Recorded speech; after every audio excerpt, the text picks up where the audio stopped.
I think it's safe to say that aesthetically, this guitar is a controversial choice from Martin, to say the least. And this is my guitar. I own this. I've had it for about a year now. But I would say that I actually fall into the camp that I feel the vast majority of people fall into, which is that I am not a fan of how this guitar looks. I think it's quite ugly.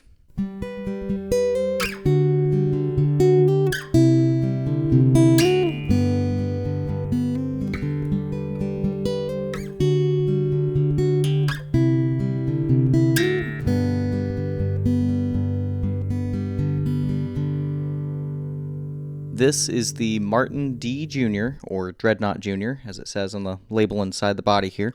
And you'll also see it called the D Junior E because it's an acoustic electric guitar. And this guitar is finished in what Martin refers to as their Streetlegend Burst.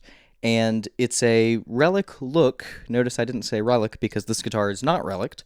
It is a guitar that looks as if it has been artificially aged. It has not been artificially aged. And not only is this what's called a inked top by Martin, or a printed top basically, where these all come out looking the exact same, but the back of the guitar and the neck, and the sides as well, are not aged, or artificially aged, I should say. It is only the top, which is a bizarre choice on Martin's part, but I think I kind of understand what they're going for here. There are people who don't care how a relic feels. They don't care that the neck feels played and worn in. That's why I personally like relics. They want a guitar that just looks like it's been played. That's aesthetically pleasing to them. Again, as I said at the beginning of this video, I do not fall into that camp, but I'm going to talk about why I chose this guitar over a non-Streetlegend Burst Martin. But before I get into that, let me talk about some of the pros with this guitar, because there are a lot of good things that I like about it. And the first and foremost is this guitar is all solid wood. So you have a spruce top and sapele back and sides, all solid wood. The other thing I really like about this guitar is the tuner. I don't think that the built-in electronics, like that system, necessarily sounds the best, which is totally understandable. This is a Mexican-made Martin. It's not meant to be a very expensive guitar, but the placement of the tuner, hopefully I'll have some footage up here where you can see it. It's perfect. When I first saw this guitar, when I unboxed it, I didn't think I was going to be a fan of that, but it is so convenient to have that right there. And acoustics, generally, I prefer to not have an acoustic electric. I'll just mic it if I need to, and I'll have a standard acoustic guitar. But having to have a clip-on tuner, or something where you can run it through some kind of system and have a tuner. I'm not the best at tuning by ear. This is so nice to just have this when you're sitting playing on the couch, playing outside. That's when I usually use this guitar. I don't really gig with it. It is so nice and convenient to have that tuner right there. You don't have to look on the side of the body. You don't have to have a clip-on tuner on the headstock, anything like that. I think it's a great feature. And just being able to control everything right there at the other end of the sound hole, the top part, it's super nice, super convenient. Another thing I love about this guitar are the Grover open back tuners. I think they stay in tune just as good as my D18, so no complaints there. Another nice thing I'll mention real quick is that this guitar does come with the strap button already installed at the heel, so that's really nice. This has what Martin calls their PA profile neck with high performance taper, and I'll throw a picture up on the screen from Martin's website, but essentially what that means is that there is less space between the strings, so it's not as wide of a fretboard the farther down the neck you go. So for more modern players, it just makes everything a little bit easier to reach. But this still features a 1 3/4 inch fingerboard width at the nut, so pretty standard there. And the scale length of this guitar is 24.9 inches, so super cool there. A lot of times on these 3/4 size guitars, you'll see like a smaller neck. This still feels like you're playing a regular Dreadnought, which is something that I love about it. This guitar comes in at, I believe, $949 is the MSRP, so you're getting an all solid wood instrument for under $1,000. I think that's pretty impressive these days. Now, this is not an American-made Martin, but it is made in the Mexico factory. But the fit and finish on this is phenomenal. It's not up there with my D18, but you have to think about how much more expensive a guitar like that is compared to this. And this guitar does not come with a hard shell case, but let me grab the gig bag that it does come in. I think this is one of the nicest gig bags I've seen for any guitar, acoustic or electric, but you can see there's a pretty decent amount of padding right there. I feel confident that if I were just walking around with this guitar and I happen to drop it, I think it would survive perfectly fine with no damage whatsoever. These are really nice, really light bags. I like them a lot. In fact, I'd go as far as to say that if that was a larger bag and it could fit one of my nicer acoustics, I would feel comfortable putting them in that and traveling with them that way, because it's a really nice bag. I really can't sing its praises enough. So why do I own this guitar? Why did I buy this guitar that I have already said I think is pretty ugly looking? Well, there's 3 big reasons. The first and foremost is that I travel a lot for work. Sometimes I fly, but usually it's just here in Florida that I have to travel. And so I stay in a lot of hotel rooms, and I want to have a guitar with me.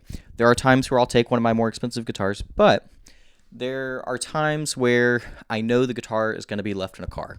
And obviously here in Florida, it gets pretty hot outside. And I wanted something where I wouldn't really have to worry about it as much as something like my D18 or my Southern Jumbo or something like that. And this guitar fits that bill pretty perfectly. If something were to happen to it, or even if it were stolen, it's easily replaceable. It's not a cheap guitar, but comparatively, it's a much less expensive guitar than my other acoustics, so it's pretty perfect for me to travel with. Reason number 2, when I ordered this guitar, I think it was either Sweetwater or maybe Zounds, they did not have the non-relict one available, and I don't remember, I could be very wrong here, but I want to say when they refreshed the junior line in 2025, they've actually added some more this year as well when I went to the website to check out these specs. But when they refreshed the line in 2025, I want to say the non-Streetlegend one didn't get a refresh until later, or wasn't available until later. I could be very wrong there. That's just if my memory is serving me correctly. And so this was the only one that you could get. At the very least, whoever I ordered it from, this was the only one they had in stock. Because, again, travel a lot. I didn't want to bring a full-size guitar. I wanted to get something that was a little bit smaller. This was everything I was looking for, except for the relic job.